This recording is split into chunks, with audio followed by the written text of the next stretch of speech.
सरदार साहब सोमनाथ मंदिर को स्वतंत्र भारत की स्वतंत्र भावना से जुड़ा हुआ मानते थे। ये हमारा सौभाग्य है कि आज आजादी के 75वें साल में, आजादी के अमृत महोत्सव में हम सरदार साहब के प्रयासों को आगे बढ़ा रहे हैं, सोमनाथ मंदिर को नई भव्यता दे रहे हैं। आज मैं लोकमाता अहिल्याबाई होलकर को भी प्रणाम करता हूं, जिन्होंने विश्वनाथ से लेकर सोमनाथ तक कितने ही मंदिरों का जीर्णोद्धार कराया। प्राचीनता और आधुनिकता का जो संगम उनके जीवन में था, आज देश उसे अपना आदर्श मान करके आगे बढ़ रहा है। साथियों, स्टैच्यू ऑफ यूनिटी से लेकर कच्छ के कायाकल्प तक पर्यटन से जब आधुनिकता जुड़ती है तो कैसे परिणाम आते हैं, गुजरात ने इसे करीब से देखा है। ये हर कालखंड की मांग रही है कि हर धार्मिक पर्यटन की दिशा में भी नई संभावनाओं को तलाशें। लोकल अर्थव्यवस्था से तीर्थ यात्राओं का जो रिश्ता रहा है उसे और मजबूत करें। जैसे कि सोमनाथ मंदिर में अभी तक पूरे देश और दुनिया से श्रद्धालु दर्शन करने आते थे, लेकिन अब यहां समुद्र दर्शन पथ, प्रदर्शनी, पिलग्रिम प्लाजा और शॉपिंग कॉम्प्लेक्स भी पर्यटकों को आकर्षित करेंगे। अब यहां आने वाले श्रद्धालु जूना सोमनाथ मंदिर के भी आकर्षक स्वरूप का दर्शन करेंगे, नए पार्वती मंदिर का दर्शन करेंगे। इससे यहां नए अवसरों और नए रोजगार का भी सृजन होगा और स्थान की दिव्यता भी बढ़ेगी। यही नहीं, प्रोमनेड जैसे निर्माण से समुद्र के किनारे खड़े हमारे मंदिर की सुरक्षा भी बढ़ेगी। आज यहां सोमनाथ एग्जीबिशन गैलरी का लोकार्पण भी हुआ है। इससे हमारे युवाओं को, आने वाली पीढ़ी को उस इतिहास से जुड़ने का, हमारी आस्था को उसके प्राचीन स्वरूप में देखने का, उसे समझने का एक अवसर भी मिलेगा। साथियों, सोमनाथ तो सदियों से सदाशिव की भूमि रही है और हमारे यहां शास्त्रों में कहा गया है, शम करोति सह शंकरः, अर्थात जो कल्याण को, जो सिद्धि को प्रदान करे वो शिव है। ये शिव ही है जो विनाश में भी विकास का बीज अंकुरित करते हैं, संहार में भी सृजन को जन्म देते हैं। इसलिए शिव अविनाशी है, शिव अव्यक्त है और शिव अनादि है, और इसलिए तो शिव को अनादि योगी कहा गया है। इसलिए शिव में हमारी आस्था हमें समय की सीमाओं से परे हमारे अस्तित्व का बोध कराती है, हमें समय की चुनौतियों से जूझने की शक्ति देती है। और सोमनाथ का ये मंदिर हमारे इस आत्मविश्वास का एक प्रेरणा स्थल है।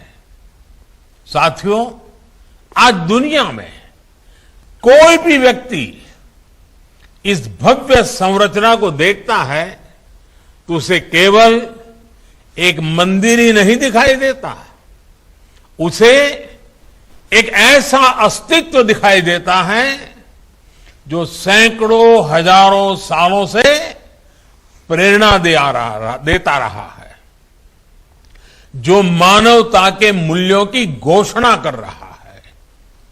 एक ऐसा स्थल जिसे हजारों साल पहले हमारे ऋषियों ने प्रभास क्षेत्र यानी प्रकाश का, ज्ञान का क्षेत्र बताया था, और जो आज भी पूरे विश्व के सामने ये आह्वान कर रहा है कि सत्य को असत्य से हराया नहीं जा सकता, आस्था को आतंक से कुचला नहीं जा सकता। इस मंदिर को सैकड़ों सालों के इतिहास में कितनी ही बार तोड़ा गया, यहां की मूर्तियों को खंडित किया गया, इसका अस्तित्व मिटाने की हर कोशिश की गई, लेकिन इसे जितनी भी बार गिराया गया वे उतनी ही बार उठ खड़ा हुआ। इसलिए भगवान सोमनाथ मंदिर आज भारत ही नहीं पूरे विश्व के लिए एक विश्वास है और एक आश्वासन भी है। के क्षेत्र में आज राष्ट्रीय और अंतर्राष्ट्रीय संभावनाएं हैं। इन संभावनाओं को आकार देने के लिए देश आज आधुनिक इंफ्रास्ट्रक्चर बना रहा है, प्राचीन गौरव को पुनर्जीवित कर रहा है। रामायण सर्किट का उदाहरण हमारे सामने है। आज देश दुनिया के कितने ही राम भक्तों को रामायण सर्किट के जरिए भगवान राम के जीवन से जुड़े नए नए स्थानों की जानकारी मिल रही है। भगवान राम कैसे पूरे भारत के राम है, इन स्थानों पर जाकर हमें आज ये अनुभव करने का मौका मिल रहा है। इसी तरह बुद्ध सर्किट पूरे विश्व के बौद्ध अनुयायियों को भारत में आने की, पर्यटन करने की सुविधा दे रहा है। आज इस दिशा में काम को तेजी से आगे बढ़ाया जा रहा है। ऐसे ही हमारा पर्यटन मंत्रालय स्वदेश दर्शन स्कीम के तहत 15 अलग अलग थीम पर टूरिस्ट सर्किट्स को विकसित कर रहा है। इन सर्किट से देश के कई उपेक्षित इलाकों में भी पर्यटन और विकास के अवसर पैदा होंगे। साथियों, हमारे पूर्वजों की दूरदृष्टि इतनी थी कि उन्होंने दूर सुदूर क्षेत्रों को भी हमारी आस्था से जोड़ने का काम किया, उनके अपनेपन का बोध कराया। लेकिन दुर्भाग्य से जब हम सक्षम हुए, जब हमारे पास आधुनिक तकनीक और संसाधन आए, तो हमने इन इलाकों को दुर्गम समझकर उसे छोड़ दिया। हमारे पर्वतीय इलाके इसका बहुत बड़ा उदाहरण है।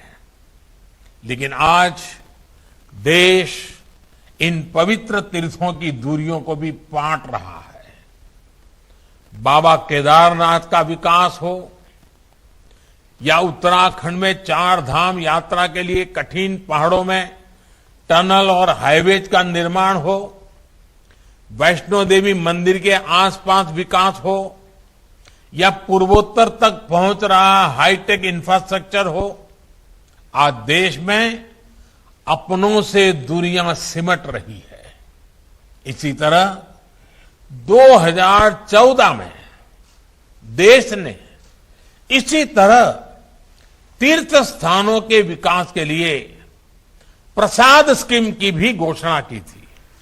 इस योजना के तहत तो प्रधानमंत्री को आप सुन रहे थे। सोमनाथ में 3 परियोजनाओं का अनावरण किया है। सोमनाथ समुद्र दर्शन पैदल पथ, सोमनाथ प्रदर्शनी केंद्र और नवीनीकृत अहिल्याबाई होलकर मंदिर का उद्घाटन प्रधानमंत्री ने यहां पर किया है। साथ ही सोमनाथ के महत्व को बताया। दरअसल सोमनाथ 12 ज्योतिर्लिंगों में से एक है और ये धार्मिक पर्यटन के लिहाज से भी काफी महत्वपूर्ण स्थान माना जाता है।